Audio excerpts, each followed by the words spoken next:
All right, so what I'm doing here is I'm taking a pentatonic pattern and I'm reworking the fingerings so that I'm getting these fourth stretches on one string. So when I say fourth, I mean intervallically, like the interval of a fourth. So in our G minor pentatonic scale, right, G to C would be a fourth. Normally you just play it like that, but rather than doing that, I'm getting the C on the same string. So it's a little bit of a stretch, but it gives you a really cool sound. It gives you that like fusiony sort of wide intervallic sound like you hear with guys like Brett Garsed, Holdsworth, you know.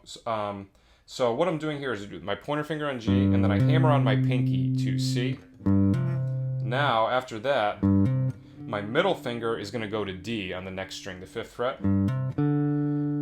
Okay, so that's a little tricky. It feels a little awkward. And then on the next string, I'm going to do the same pattern I did on the 6th string, so that jump from the 3rd fret to the 8th fret. All right, so that's the pattern. It's a 5-note pattern, right? Quintuplets. So I would start out, just go up and down that. Or you can even go up and down. Right, so big difference, because if we didn't have those fourth stretches, it would be, I'm sorry, right.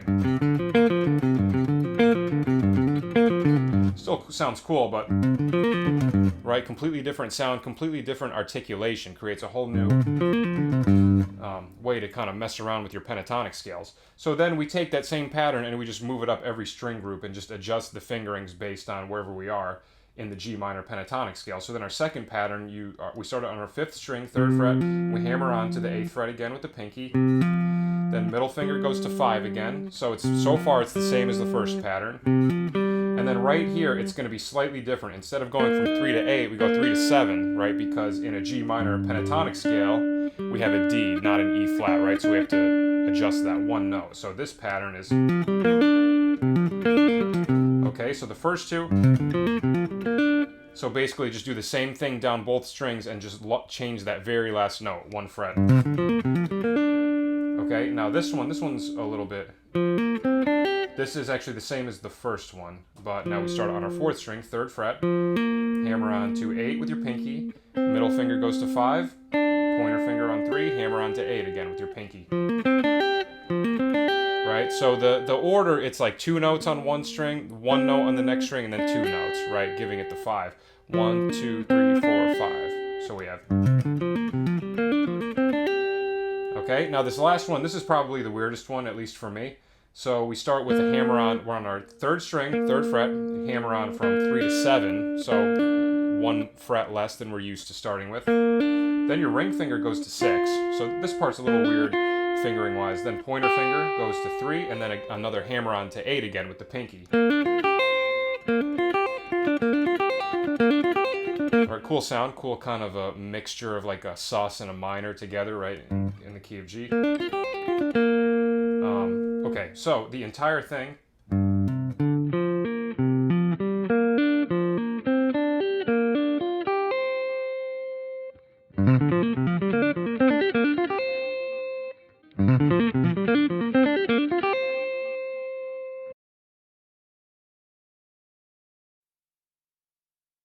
All right, this next one is really cool, and this is an exercise that you can apply to any scale. If you're looking to kind of expand your intervallic playing within a scale and give yourself some new ways of kind of visualizing how to build shapes, this is a really cool way to go about doing it. So what this is I'm taking my G minor pentatonic scale, and I'm taking 1 note on every string, right? So I'm just going down every string, and the way I'm coming up with the shape, I'm taking the bottom note of the 1st string, and then the 2nd note of the 2nd string. So like if we're looking at the first 2 patterns, right? This first 2 strings, this is the bottom note of the 1st string, right? Because this is the 2nd note. Then the next string, this is the 1st note, this is the 2nd note. So I'm getting this and this. Okay, and then I do the same thing on the next 2 strings. So then I go bottom note of the next string, and then top note of the next string. When I say bottom and top, I'm referring to the scale, right? This is our bottom, this is our top. And then the next set of strings, bottom, top, right? So 3, 5, 3, 5, 3, 6. Right? So that's minor pentatonic, but it sounds completely different than what we're normally used to hearing when we hear minor pentatonic, right? Because all of the notes are spread so wide that it gives you this really open sound that's almost kind of hard to define, but it's definitely minor pentatonic, but definitely a different way of thinking about it. All right, now what I did in this pattern, normally I would recommend just going, sorry, do it through like every fingering, but what I did in this pattern was I went up one and then down the other. So I go, and then I start on the higher set of strings for the second fingering. So then my pinky goes up to 8, middle finger goes to 6, ring finger on 7, pointer on 5, pinky on 8, middle on 6. Right, these are all really cool shapes. Okay, and then I go up the third fingering, so 8, 10, 8, 10, 8, 10. That's probably the easiest one. So now the first 3. All right, and then the fourth pattern, this is probably the trickiest one. My pinky is on 13, middle finger on 11, ring finger on 12, pointer finger on 10, pinky on 11, and pointer finger on 10. Alright, kind of has like a cool, like kind of like math rock sort of sound to it.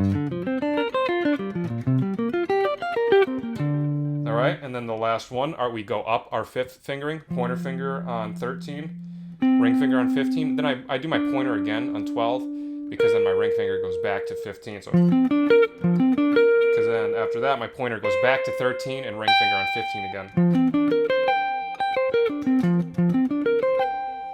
Okay, so really slow.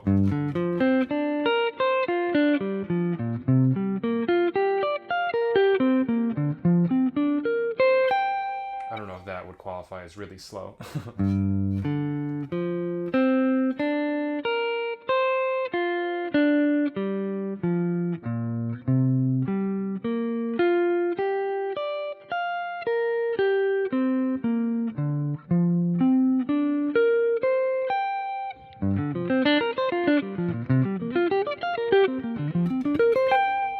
Okay, and let me just give you an example, because I was saying you can apply this to other scales. So if you're unsure what I mean by that, let me give you an example. Let's take the G Lydian mode. Whatever fingering you want to use for it. So if you're visualizing the fingering kind of just going through your 3rd position and 4th position, you would go bottom note of the first fingering, right? Top note of the next fingering. Bottom note. Top, either that or that, you kind of pick. Like, so you can kind of, like, when it gets to, because, like, it's Lydian and it's a mode, it's 3 notes per string as opposed to 2, so you can kind of pick and choose more, but basically take 1 low note on one string, 1 high note on the other. Right, that's a cool one. G, D, F sharp, C sharp, E, B. Right? So I would recommend, if you like this kind of sound, try putting it with any mode, any scale that you want. You'll definitely come up with some cool intervallic sounds. All right, so this one is going to be another wide intervallic one, similar to pattern number 1, and it's going to have those same stretches from the 3rd fret to the 8th fret like we were seeing in pattern 1. This one is a little bit different though, because we're also getting doubled notes where you're playing the same note on 2 different frets. Gives you a really cool sound. That's a sound you hear a lot with trumpet players, like Freddie Hubbard does a lot of stuff like that. And so this one starts on our 2nd string, 3rd fret, and then you do the hammer on to 8. And then the pinky is just going to hang over to the next string, get the 8th fret on the 1st string. Okay? Then you go back to 8 on the 2nd string and pull off to 3. Okay, so it's a 6-note pattern. Those are the first 4 notes. I'm sorry, 1, 2, 3, 4. Those are the first 5 notes. And then right here is where we get the double note. We left off on D on the 2nd string, then you put your pinky on the 7th fret of the 3rd string, which is also D. Okay, really cool sound. And then right here. You know what, you can also actually, I don't know if I said this, you do the ring finger on that D note, because I'm thinking about where it goes after that. So after that first pattern, 1, 2, 3, 4, 5, 6, then pointer finger goes down, 2, 3 on your 3rd string, hammer on to 7 with your ring finger. So this one you kind of have to like move the hand with it because it's such a big stretch. And then pinky goes to 8 on the 2nd string, and then pull back off. So back to your ring finger on the 3rd string, pull off to the 1st finger. then here's the double note again. The pinky goes to the 8th fret of the fourth string. So the double note is always the last note of the 6-note pattern. Right, 1, 2, 3, 4, 5, 6. So now we have. Okay, definitely tricky.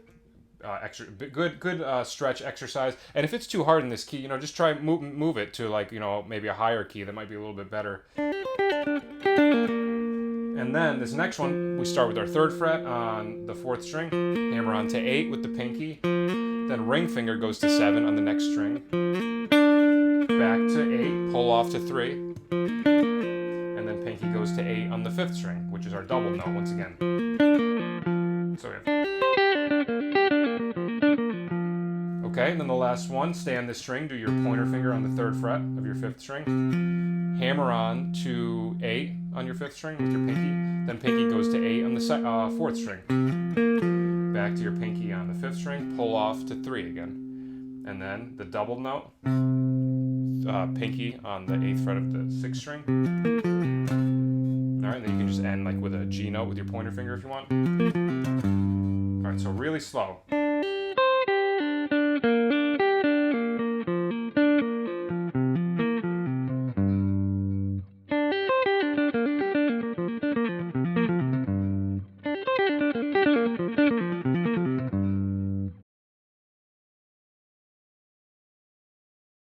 All right, for this next one, you can play it a couple of different ways. On the recording, I was hybrid picking, so I was doing my pick on the first note and then my middle and ring finger on the next 2 notes. So the pattern that I'm doing and how I came up with this was I just took the bottom note of the first 3 strings of the scale, right? So as you can see, a lot of these are very mathematical. I'm just thinking like, all right, I'll take this note and put it here, or I'll take this set of strings or this set of low notes, this set of high notes, and kind of just come up with different patterns off of that. So I'm doing 3, 3, 3. So it's 3-note patterns, right? So I'm just doing that. And then with my right hand, I'm doing my pick. And then my middle finger, and then my ring finger. My middle finger's on the 5th string, my ring finger's on the 4th string. So if you're not, comfortable with this technique, just practice rolling it a little bit. And then it gets.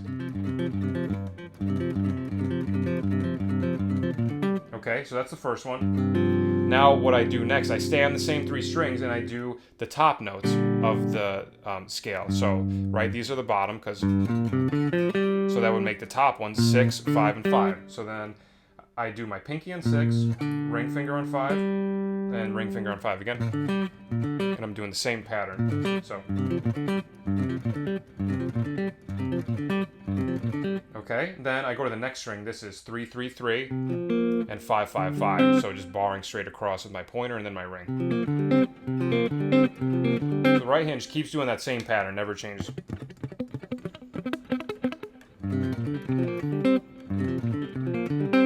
Okay, next set of strings, 3, 3, 3, and then 5, 5, 6. So ring, barred on 5 and 5, and then pinky on 6.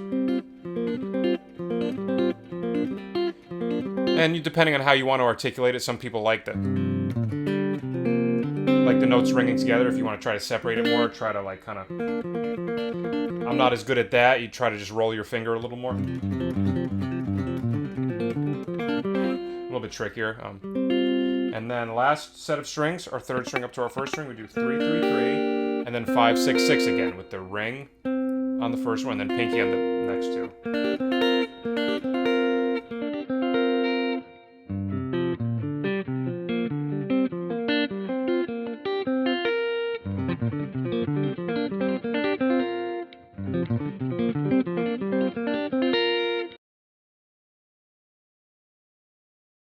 All right, for this next one, I'm doing a little sweeping pattern. So starting on the upper part of the scale, so I start with my pinky on the 6th fret of the 1st string, and I pick that with a downstroke, and then I have 3 up sweeps that I do. So 6, and then I go like this. I put my pointer finger on 3, and then 3 again on the 2nd string, and then my ring finger goes to 5 on the 3rd string. So it's kind of hard to do slow. It's easier to do fast. All right, and I like that sound right there. It's kind of like an open, suspended sound that you can get out of the pentatonic scale. And I'm taking that same idea and I'm just moving it up each string group. So I start with like 2 notes on the starting string, both notes, top note and bottom note. And then I just go to the bottom note of the string below and then the top note of the string below that. Okay, then I switch to the second string, my pinky. It's on 6, downstroke. And then going up, I put my pointer finger on 3 on the second string. And then pointer finger goes up to 3 on the third string, and then ring finger on 4. So that's just a G minor 7 arpeggio, right? And same picking pattern, right? The downstroke and then the 3 sweeps up, right? And you don't have to sweep; you can go if you want. You know, if you want to pick it or change the rhythm or something, just to make it a little bit more applicable to just like a picking sort of line, that's fine too.